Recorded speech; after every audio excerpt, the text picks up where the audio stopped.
يقابل أحدهما الآخر وكأنهم أساتذة يلقون المحاضرة. طلاب المعاهد والكليات في الجامعة التقنية الشمالية في مونديال المناظرات يخوضون النقاش في القضايا العلمية والاجتماعية، لتكون هذه المقابلة مشاركة فعالة خارج إطار الحصص الروتينية تمكنهم من البحث بطريقة مثلى. قمنا بعديد من المناظرات، عديد من التدريبات، فحاليا احنا هذا الشيء متدربين عليه، متمكنين منه مباشر، انه اخذنا الموضوع تناقشنا فيما بيننا ومباشرة حكينا. تعرفت على زملاء ما كنت اتوقع انه اقدر اتعرف عليهم بالحياة العادية صراحة، وإلها أسباب كثيرة منها التميز بالدراسة، ممكن تجد أشخاص يساعدوك في الدراسة بكل بساطة يعني. جملة من الموضوعات المختلفة تدربوا عليها لشهرين وأمام لجنة تحكيمية مؤلفة من 6 أساتذة يستعرض الطلاب طروحاتهم ما بين فريق الموالاة للفكرة أمام محاولات المعارضين في كيفية دحضها بالحجة والبرهان. احنا هدفنا أنه من خلال المناظرات العلمية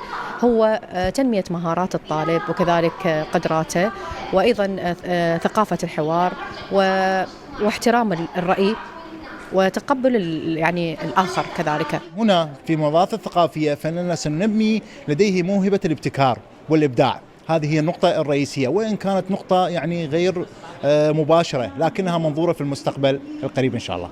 أما كيفية النقاش بين الفرقتين وقوة استخدام البراهين في الرد والحوار تكون إحدى نقاط التقييم. في الوقت الذي يتنافس به الفريقان للفوز بالمرتبة الأولى خلال المناظرة العلمية، يتوهج هدف سام منها هو تعزيز ثقة الطالب بنفسه وتطوير مهاراته في البحث العلمي. من داخل الجامعة التقنية الشمالية في كركوك، محمد صغير، العراقية الإخبارية.